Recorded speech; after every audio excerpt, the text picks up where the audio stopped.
yeah, the lasers for Barely Alive were very underwhelming.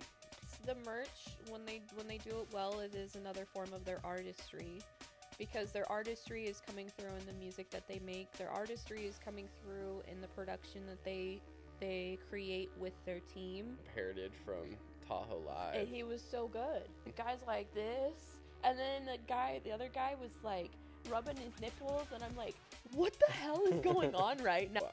If I'm gonna do drugs at a show, I'm gonna be discreet. Or if I'm gonna drink at a show, I'm gonna be discreet.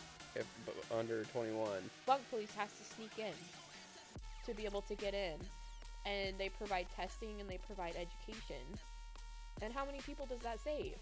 On today's episode of After the Afters, we are talking about Barely Alive's Overdrive tour with Hairitage. Make sure to go follow us on Instagram and TikTok. Subscribe on YouTube. Check out our merch on our website, groundscorz.myshopify.com. Enjoy this episode.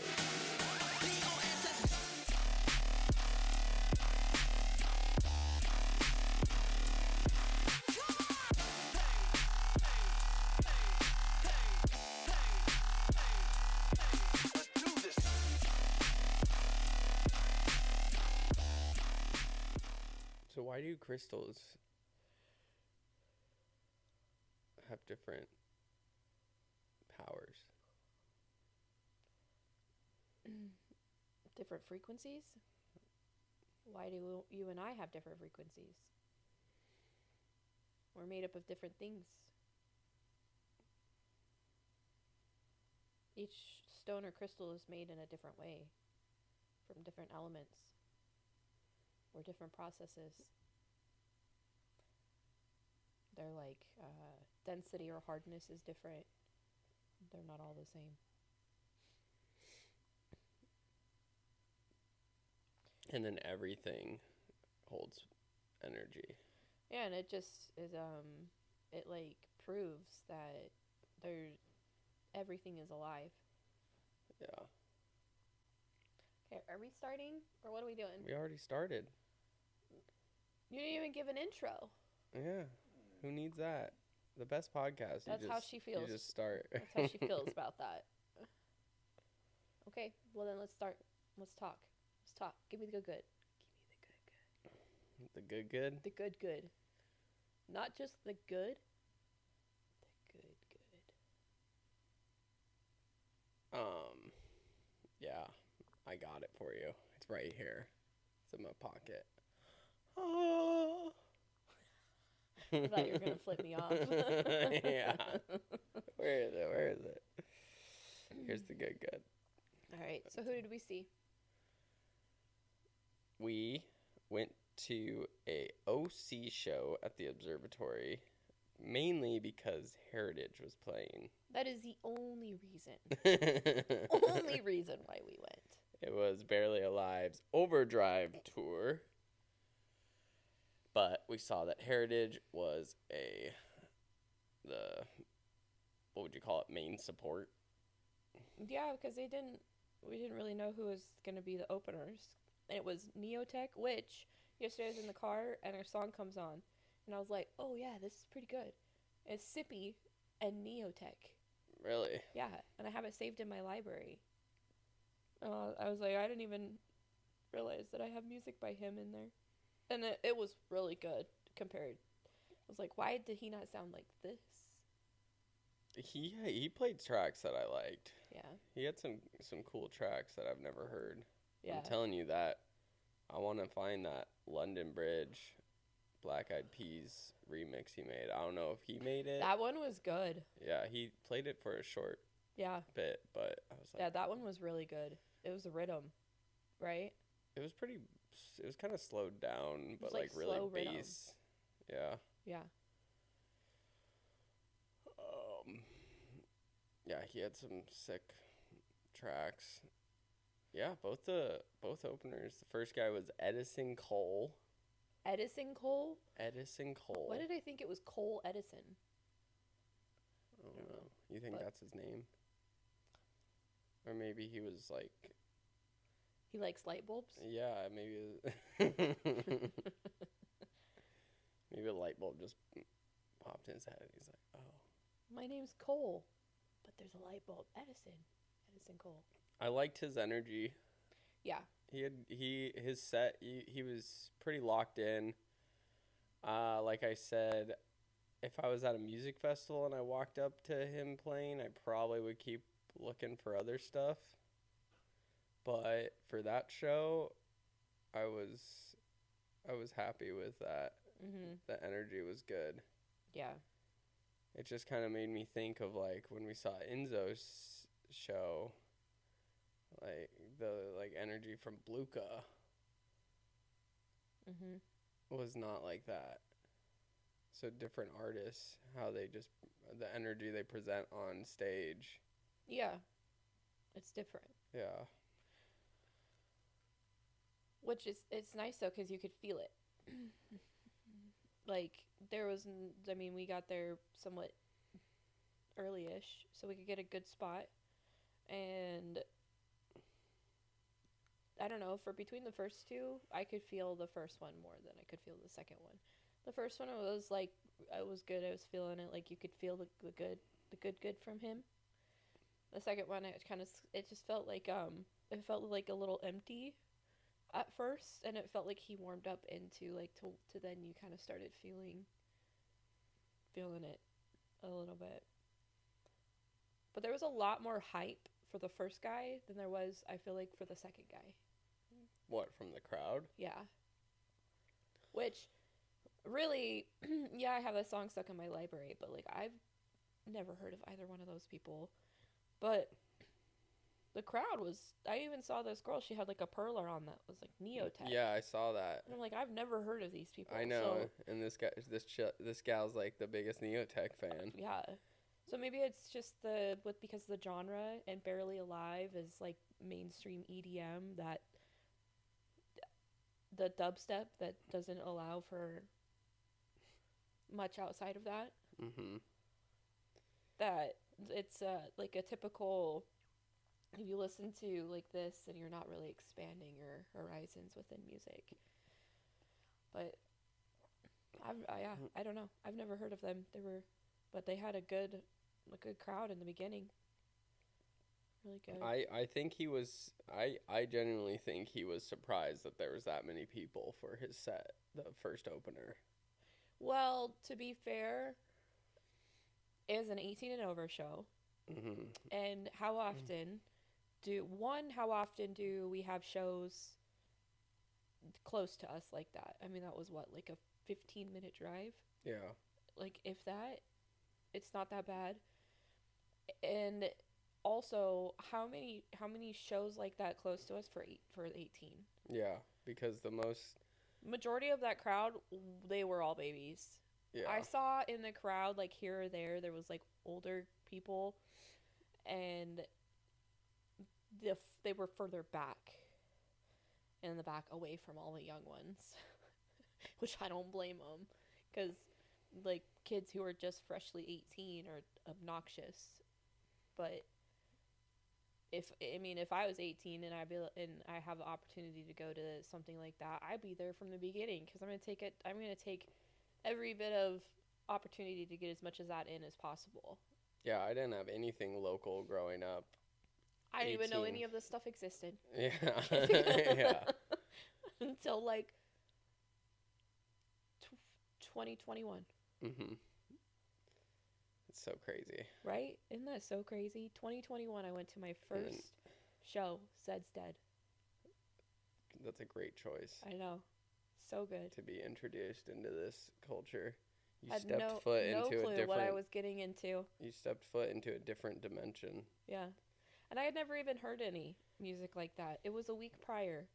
And I got asked if I wanted to go, and I was like, yeah, sure, let's do it. Wow. Yeah. And it was like a week prior, and I'm like, Zed's Dead, who's that? Oh my god. Like, I'm not even kidding you. I had no clue who Zed's Dead was. And then I heard a song, and I was like, oh yeah, I like this. This is good. And then for that whole week, I listened to Zed's Dead. And like one of the Eyes on Fire, had no clue. Yeah. No clue. And I was like, oh, I love that song. But yeah, I had 1 week of finding out, listening to their music, and then going. I wonder what it would have been like if someone was like, I'm going to Barely Alive, and you listened to that, and what your reaction would have been before going to, if it was a Barely Alive show and you listened to it. Would you have still gone? Would you have been like, oh, this is interesting? Probably, because at that point in time I was like a baby in the EDM world, and it was all this, like, it was so fresh and so new. A lot of the artists that I listened to, like, so the first show, it was 100 drums, and I want to say Boogie T. Was it Boogie T? Or it was someone like Boogie T. Zed, and then someone else. Really? Yeah. Wow. Well, the first show was... So 100 drums, was that your first show? Yeah. That's wild. Yeah. And she wasn't that big. No. She was small, and she was like an opener. So, like, not a lot of people there kind of thing. Now, she's, like, headlines things. But, at that time, I was listening to a lot of, like, Excision. That's, like, after that I went and like, Seven Lions. Like, the melodic dubstep, the heavy dubstep, like, Sudden Death, like, that kind of stuff. So, like, Barely Alive would have been right up my alley. Okay. Now, having more of a vast variety of music that I listen to, least likely to go to. If Barely Alive didn't have Hairitage, I probably would have said no. I don't want to go. Well, I'm not saying that it's off. Like, he was at Apocalypse, he was good. That was the only time that I've seen him that he was actually decent. The other times, I'm like, all right, let's go. All right. Kind of thing. That's interesting because I never had shown interest in his music or anything. I'm just like, oh, here we go, another Helmet DJ. And then yeah. And then we walked up to his set at Apocalypse, and we hung out for a bit, and I was like, oh, this is not bad. Yeah, Apocalypse was different. His set was different. So, but we also saw the end of it too. We didn't see, like, the first part. Yeah. So if I hadn't seen that, I would have probably been like, I don't really care if we go. But yeah, I know how much you hyped up Hairitage from Tahoe Live. And he was so good. Yeah. He definitely...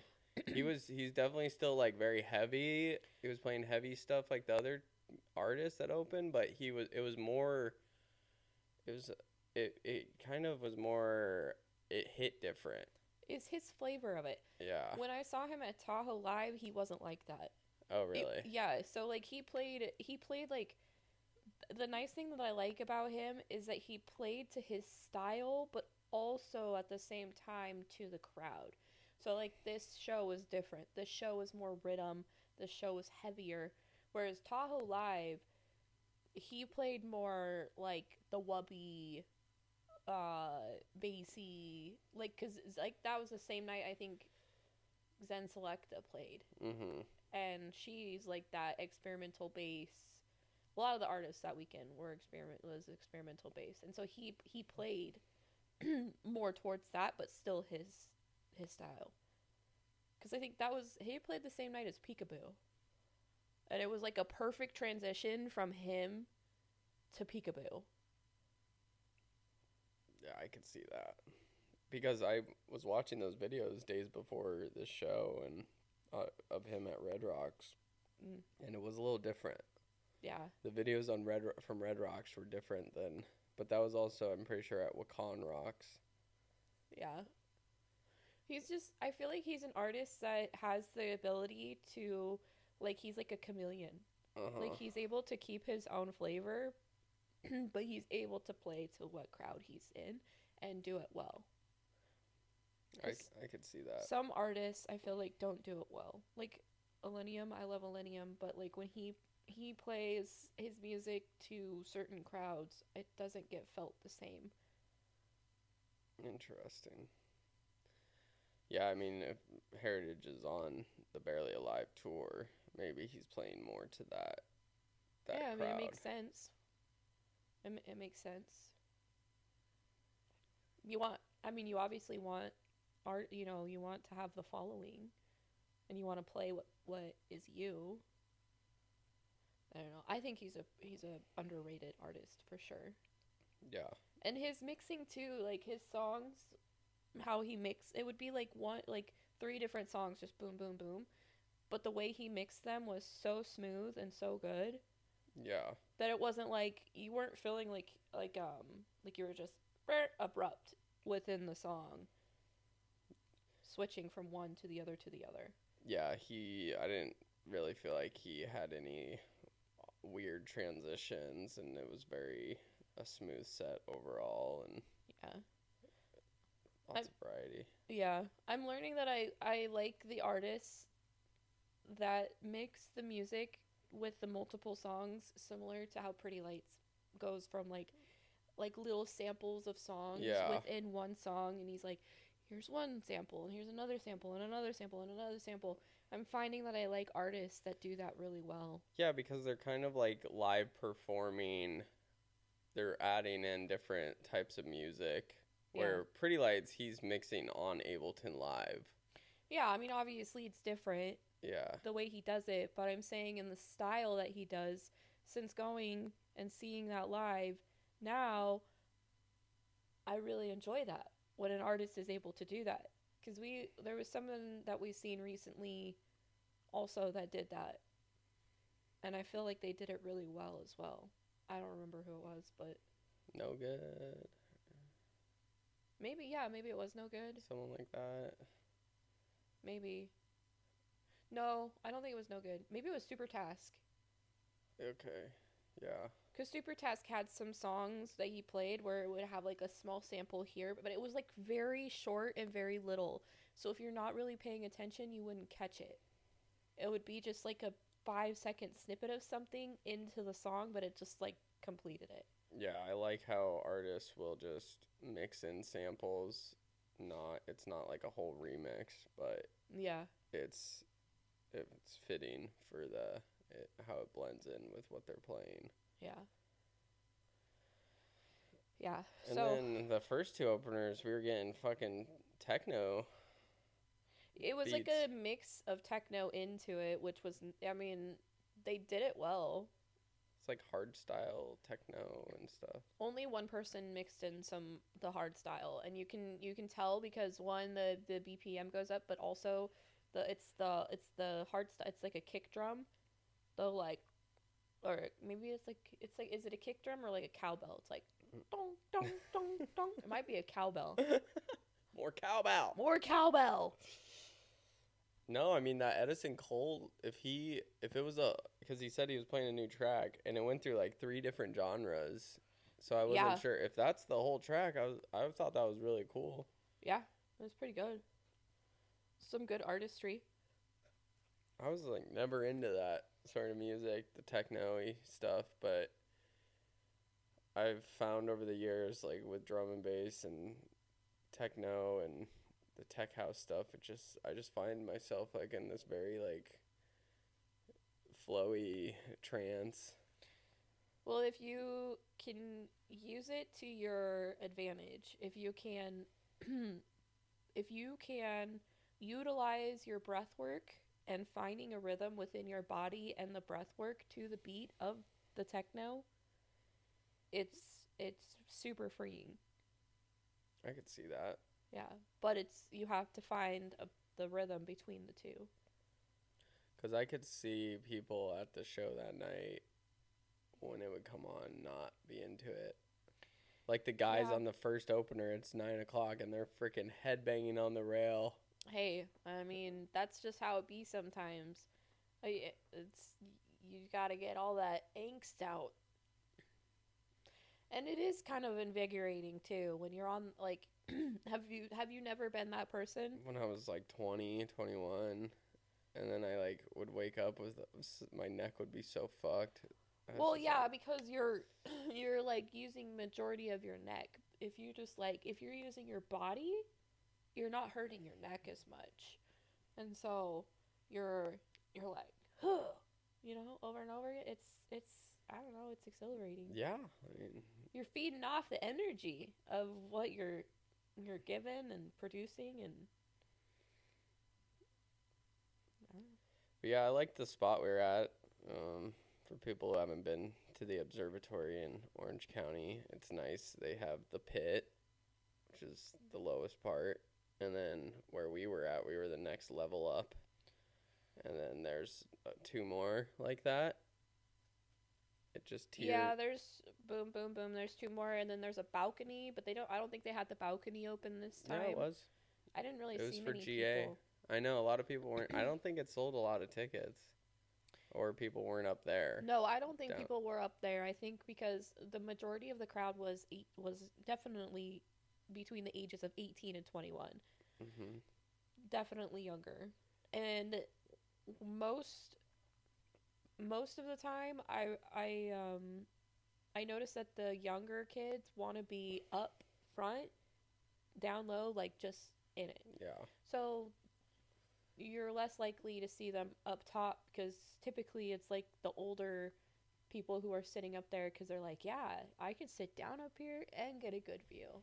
Yeah, it was nice. It was cool that, well, they put all their tables up there because most shows that it's private tables. Yeah, that's why I thought that no one was up there. But it was open for GA today or that night, so people could. But they like put the tables so people weren't just like piled up on the rail. Yeah. But you could still sit up there, which was cool. Yeah, I didn't know that, or else I would have maybe been down to go sit. Yeah. A little bit, but then we would have lost our spot, and we did have a pretty good spot. Yeah, and we had to freaking watch it whenever one of us left. Oh my gosh, yeah, they were like vultures. You go to the bathroom, and then I had to like dance all big and crazy. And like the girl that stepped on, like the two girls that they came up because they were gonna try and claim your spot as you walked away, and they step on my foot, and I just like look at them, and I didn't even have to say shit. I just looked at them and was like, they looked like they were 18, like not even 18. They looked like they were in high school. And I just like looked at them, and I in my head I thought of like when I look at the kids and they're in trouble, and you give them that mom look, and you're like, don't even, like don't. I didn't even have to say shit, and they like backed up. That's hilarious. The other girl on the other side of me should have picked up on that, but she was so obnoxious. She was trying to send like bad bitch energy, but she's not. Oh, I know. I could feel it. I could feel the dislike from her so much.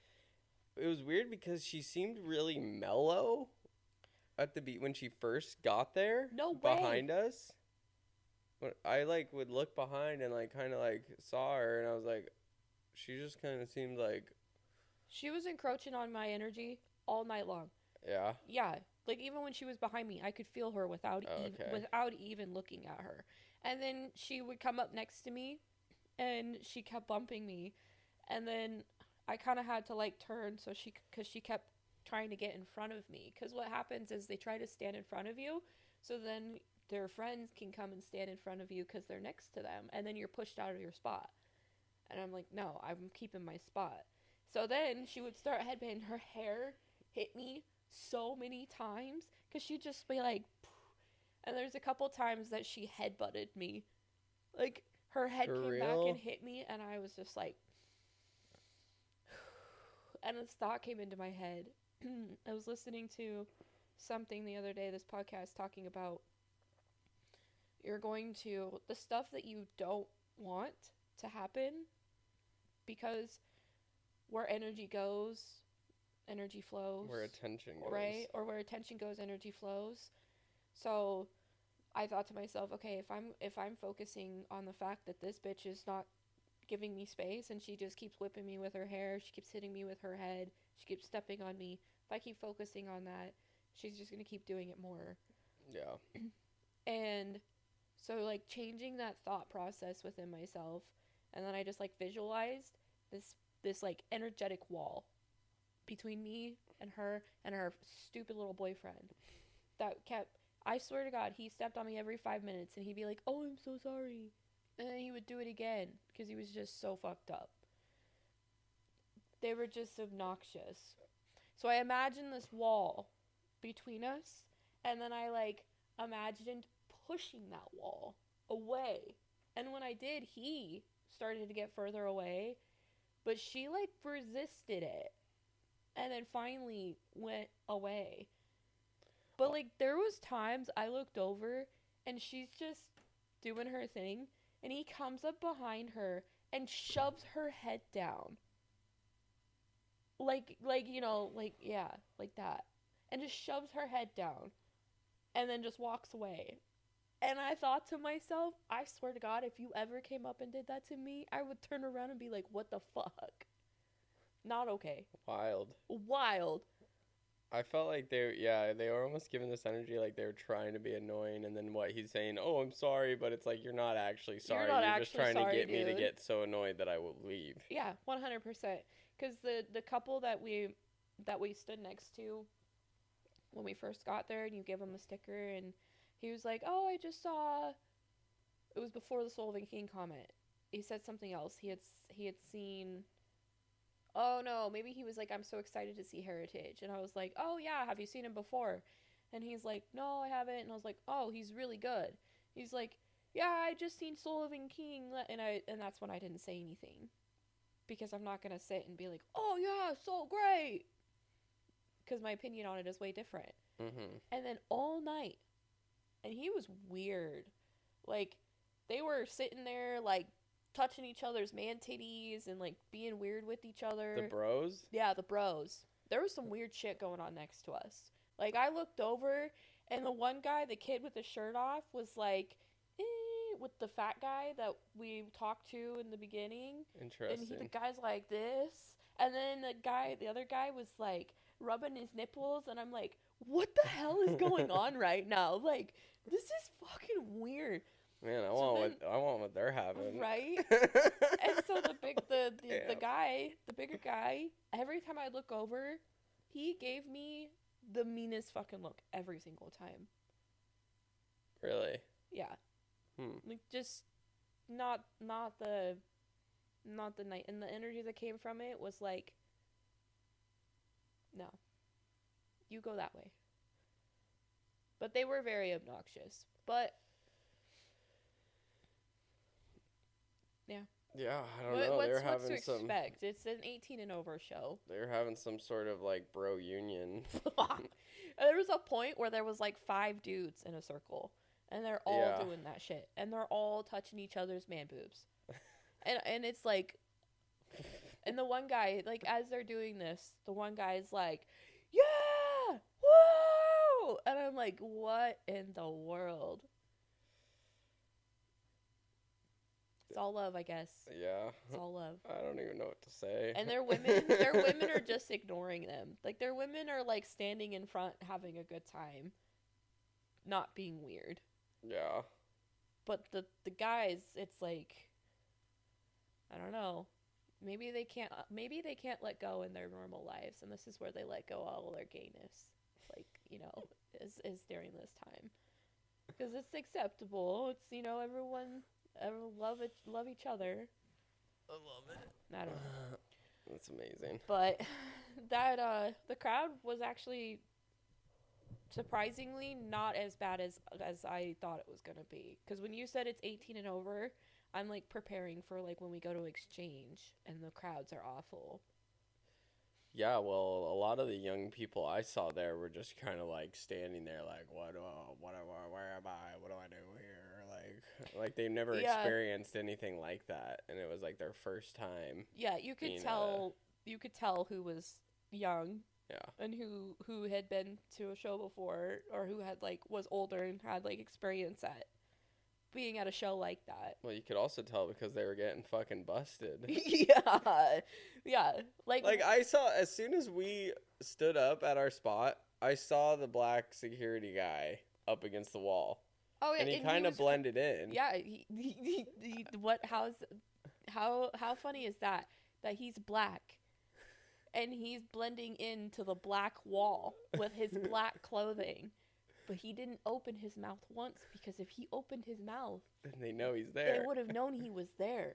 There was even a girl that, because that walkway that in the front, there was a girl that goes and walks by, didn't even see him, because he just like poof, appeared out of nowhere, poof.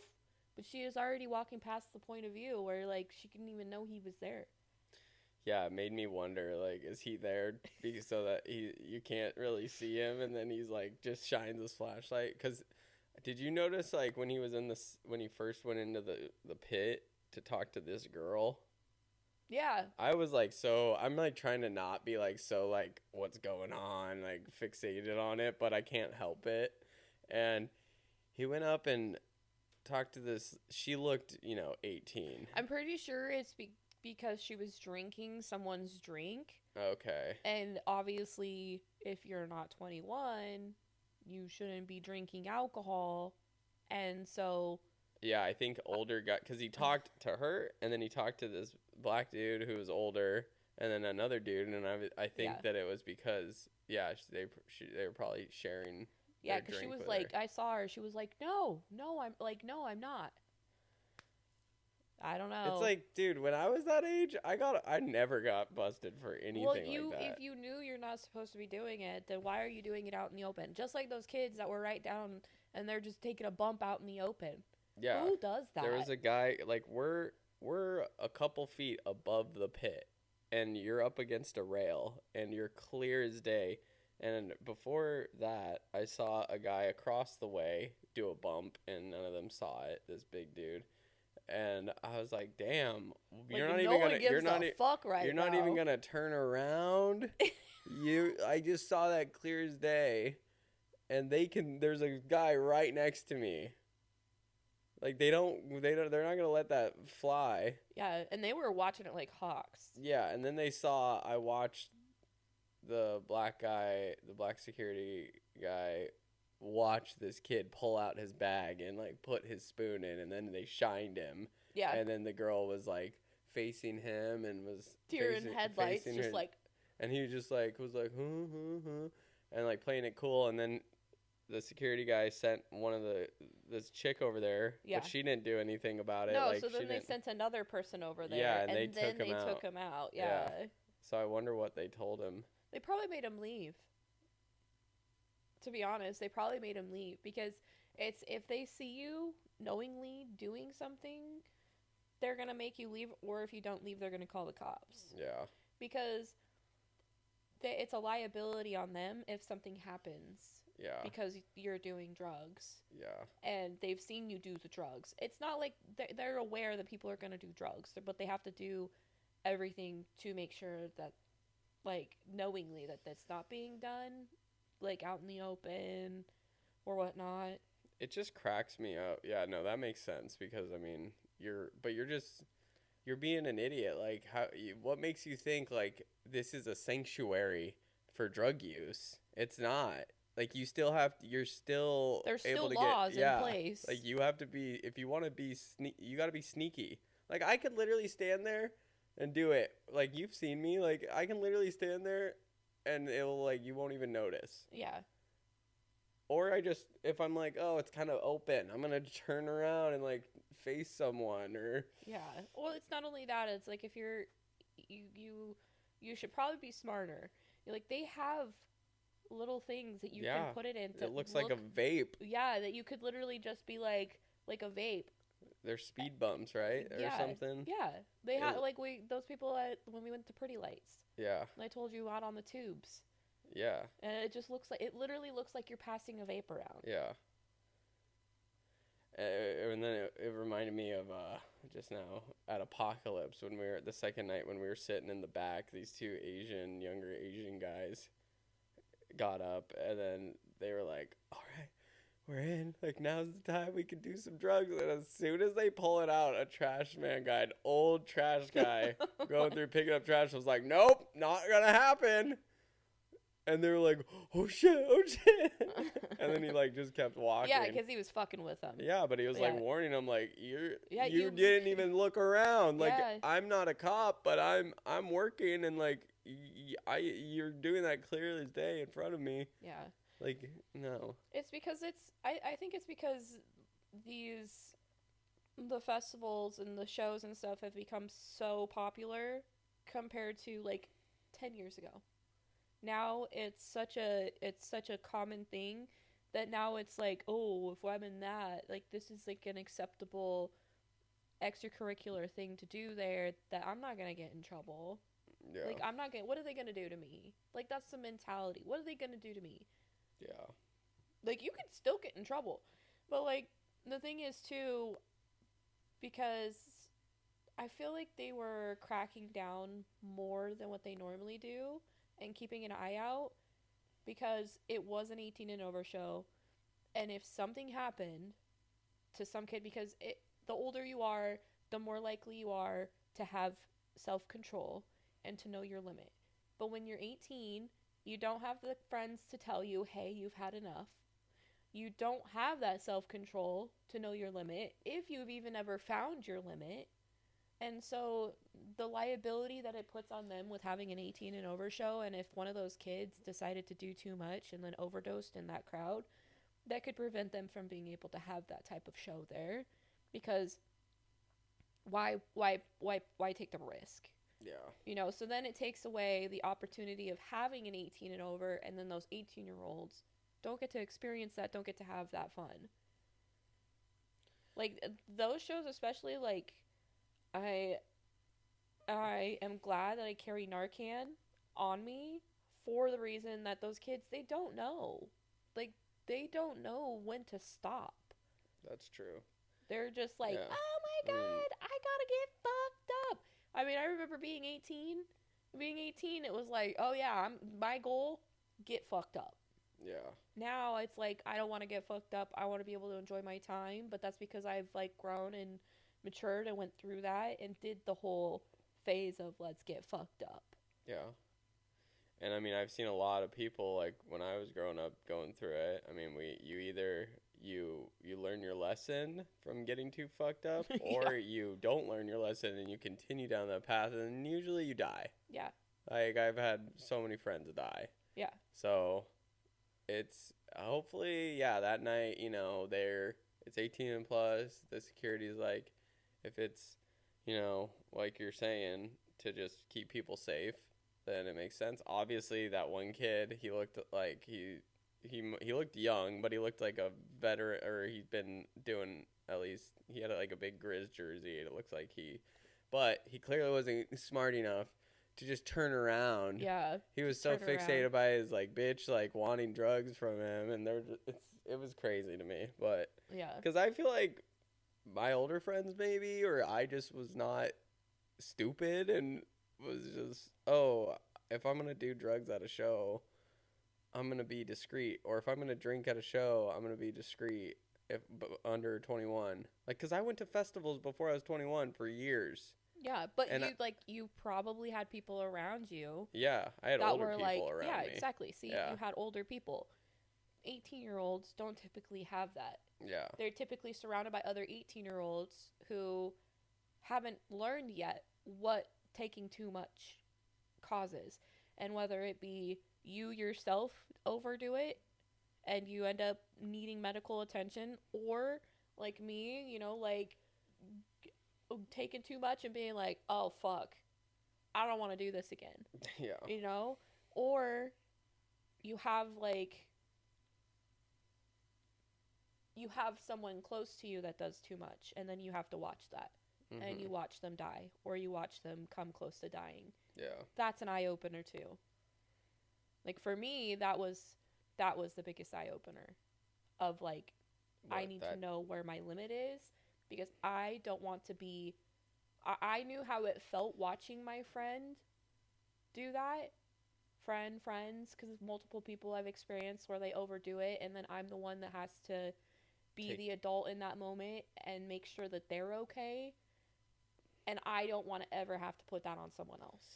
Yeah, I agree. I always felt like I don't trust people to I didn't trust people to have my best interest, so I needed to make sure that I had my best interest, and like I can experiment with these things, but also I'd have a checklist of like, okay, like when I'd be getting a little too high, I'd be like, okay, am I breathing? And I have Yeah. pulse. Like, Yeah. how, Well, I am I mean, hydrated? Like, all these things. Like, how what many am I times have feeling? you walked past and someone's in the need of help and everyone just is walking past them? Look at same, that guy that busted his head open when you guys were standing there. And how many people walked by and didn't do anything? Yeah. You People know? saw it. What happens if one of those times that, like, you partake in something and then it's either laced or you do too much and then and everyone's just watching you? No one's doing anything. Yeah. That shit's terrifying. Yeah, that's another thing with, okay, it's an 18 plus show. These kids could be getting stuff in the show, and then they're trying to do it in the show. And so they could be trying to prevent the fact that, oh, you're doing fucking laced drugs. Yeah, because how many of them know to test their drugs? Yeah. What kind of education has been done for these new kids coming into, the scene and being able to go to the shows and go to festivals? What kind of education is there? There's not, like, there is education out there, but it's not like it's being presented to them. It's like they're, the problem is that the laws that were put in place a long time ago because of certain festivals in the past, and like it was like the late 80s, early 90s, that there ended up being laws put in place to where there can't be any education at these, because then you're condoning the use of substances within that space. But then you have things like end overdose and bunk police. Bunk police. Mm-hmm. Bunk police has to sneak in to be able to get in, and they provide testing and they provide education. And how many people does that save? And how many people does that educate? Because if you educate that one person and then that one person goes and does the same thing, then you're actually doing it. But it's a lack of education on that for these young kids. Yeah. And then you see them fucked up. I mean, and that's like the most annoying thing when we're at a show or a festival, and you're like, where are your friends? Who let you get to this point? A kid just comes stumbling through and then is like, like, and then it's just like, whoa, dude, what's going on with you? Like, it's like you did not come here with the right intentions. Yeah, it's definitely very This is the first time I think we've went to an 18 and over show completely sober, because we haven't gone to an 18 and over show in a while. Uh-huh.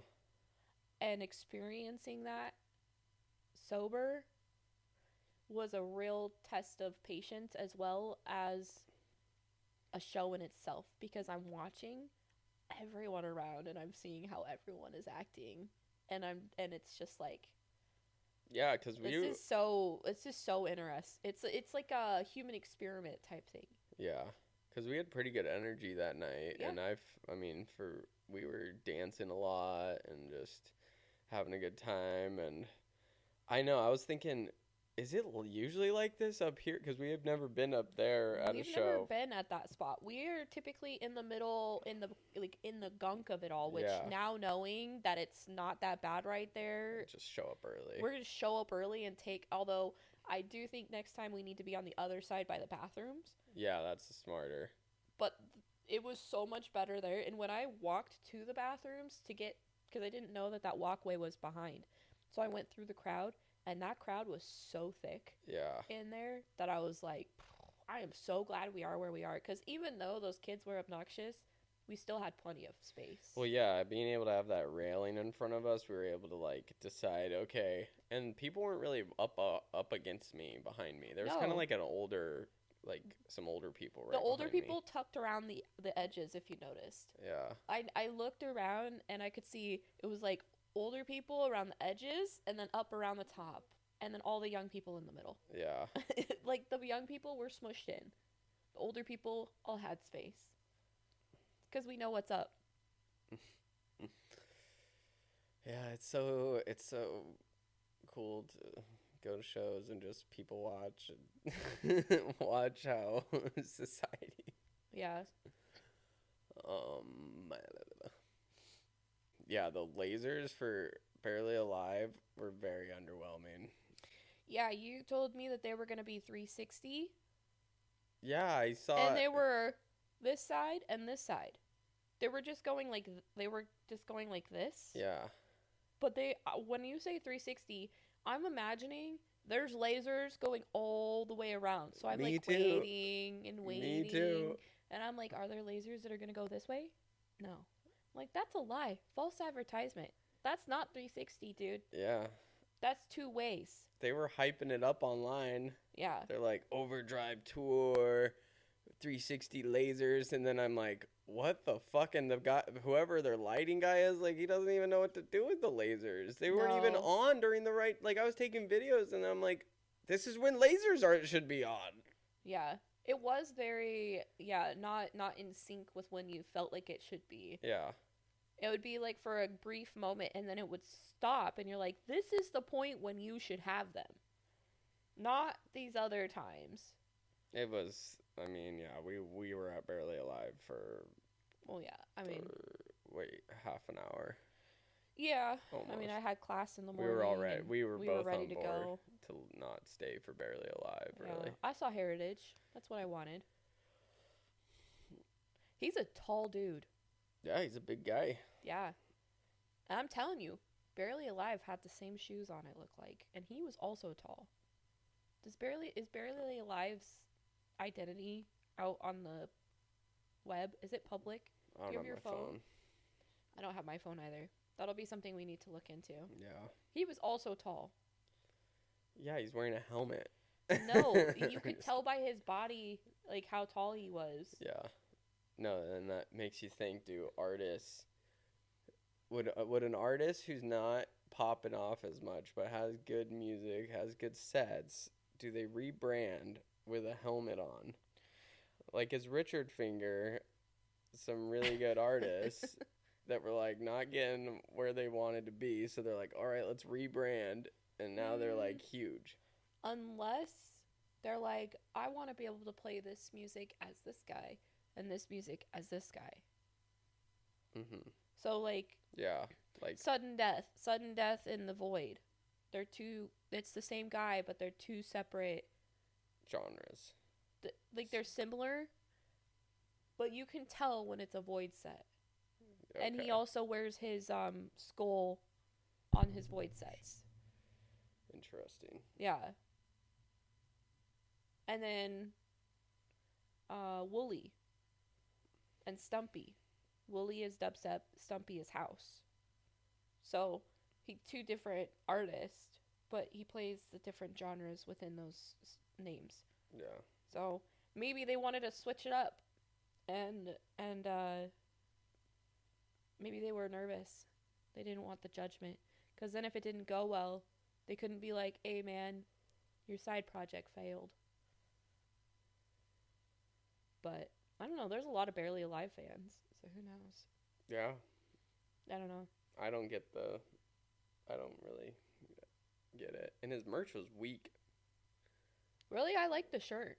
Yeah, but like, you would think you'd have more merch. Like more, yeah, he had it. I saw older jerseys people were wearing that were like jazz cups. Yeah. You know what I'm talking about? No.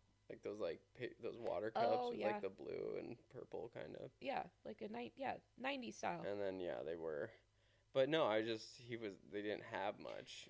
And you think you would have, unless they're like low or towards the end of tour, but it's like Enzo they make so much shit ton. And it's like, why not? Like, why not be going on tour with tons of different merch? Like, they only had Barely Alive. Yeah. I would have loved some Hairitage merch. Yeah, why aren't, yeah. It's okay. It's interesting. It's not meant to be. Not meant to be. Because I feel like that's a whole part of it is your brand, and, I just love the artists that do the merch really well. Yeah. And have a variety. Well, because the merch, when they do it well, it is another form of their artistry. Because their artistry is coming through in the music that they make. Their artistry is coming through in the production that they create with their team, and also with their like visuals, because they have a play in that too. Yeah, they have a VJ, but they they also have a say in that. So there's a taste of their artistry coming out, and all these different aspects. And like Enzo, I think like why we love his merch so much is you get a taste of his artistry in his merch as well. Like, so he's this expansive, expanded consciousness, this awareness that he's bringing, and this like this aid in the path to like enlightenment, kind of, if you really are like looking into the way his outlook on things and what his music really means and what his like message is. And then you look at his artistry and you see like the dragonfly. There's a ton of significance within the dragonfly. And then, you know, like the shirt I just got, the Taurus field, like you're literally looking at like the universal life force that he's like putting into this art. But do you think he's doing all that art designing on his own? I'm not saying that he's doing it on his own. But I'm saying that his vision, his artistry has a play in it. Without him, like it's a taste of him in it. Like, yes, obviously, if he's creating all of that, then that's really cool. But he has a team. Yeah. And so him and his team together are coming together based off what he envisions. Yeah. Well, because I've heard Jenga, he says like a lot of his merch is just like stuff he draws and stuff, and he's got cool merch. Some artists, yeah. I mean, look at Torbjorn. He said his wife helps him. Yeah. His wife creates his merch. Mm-hmm. So, but she still probably feeds off of what his artistry is. Yeah. To be able to produce that. And because if you're a good team, you're going to produce some cool shit. So... Yeah, I mean, there's a difference of, like, an artist, like, because with glass blowing, there's the gaffer, but you're working with a whole team of people, like in traditional glass blowing, to make this finished piece. Yeah. But the gaffer is the one with the vision. Yeah. So it's kind of like that. Like, just because you're not physically, like, doing it, doesn't mean that you're not the artist. No. It's your energy is still in it, though. Yeah. Which, that's why, you know, look at Boogie T. He's got some cool merch. Mm-hmm. There's definitely some of his artistry coming through in that. Yeah. Who would have thought, like your pashmina that you got at Red Rocks? Yeah. Or it's like cartoon. Yeah, him it's like writing. He probably, I could see, I don't know if he's like a big artist, but, you know, I could see him just being like, oh, this is my idea. Or he like just he envisions it and then someone draws it for him. Yeah, maybe. Or someone just like, or you do have such a good team and you're not that big of an artsy person that they are like on your same wavelength, and then they're like, this says you. Yeah. And they make a pashmina like that where he's on a Harley riding through. But then you have then you take like Excision and you look at his merch, and all his merch is pretty much the same. But when you look at his design of like his sets and how he puts on a show, his artistry shows through that way with his team in a way that's like... Yeah, same with Enzo, same with... Yeah. We're seeing Grammatic with Lumasi for a daytime show on the beach. Day after my birthday. Yeah. That's a birthday gift right there. Yeah. Because... That's going to be What fun. are the odds that Grammatic is in SoCal? Yeah. Right after my birthday. And a daytime. Yeah, that'll be fun. Yeah. We can drive down to San Diego and come back in a day. Yeah. Yeah, it'll be nice. But yeah, it was nice to go to an OC show. We're getting more bass shows in OC, but mostly at the nightclub. Mm-hmm. So hopefully we can get venues to just have more good bass artists come through. Mm-hmm. With just, you know, this is why I need to learn more about promoting, because I feel like we could, you know, get some good artists out here and actually fill the rooms up. Maybe that's something you can put out. Maybe that's something you could put out into the universe. Yeah. You know, you could maybe reach out, or if anyone out there knows where to guide you, maybe they could message you or comment or something, you know, like, hey, this is how you do this, or, you know, like, you just gotta like ask questions and be like, you just kind of put it out there Yeah, that that's where you want it to go. But absolutely. do you want to close it out? Yeah. I gotta pee, so we are wrapping it up. Thank you for watching, listening. Please support us. Go buy some merch. Rep our merch for After the Afters podcast. You can go get that at groundscorz.myshopify.com. Follow us on Instagram and TikTok. Watch us on YouTube. We're posting content daily. So, yeah, stick along for the ride.